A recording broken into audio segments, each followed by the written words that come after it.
These images tonight show one of the lowest moments of America's reputation in the Middle East in years.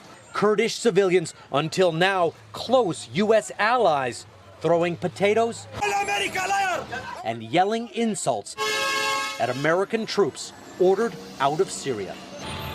At another location, Kurds holding signs for U.S. troops saying, "Tell your children Kurdish children are dying, and we did nothing to protect them."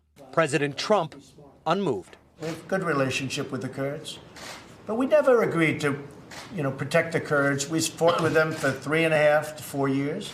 We never agreed to protect the Kurds for the rest of their lives. Where is an agreement that said we have to stay in the Middle East for the rest of humanity? There is no formal agreement except the word and bond U.S. troops gave to the Kurds who fought with them for 5 years against ISIS, losing 11,000 men and women.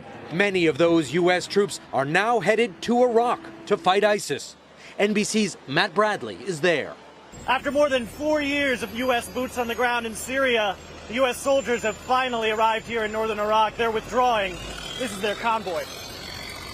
Tonight, the Pentagon announcing some U.S. troops could stay in Syria to protect oil fields.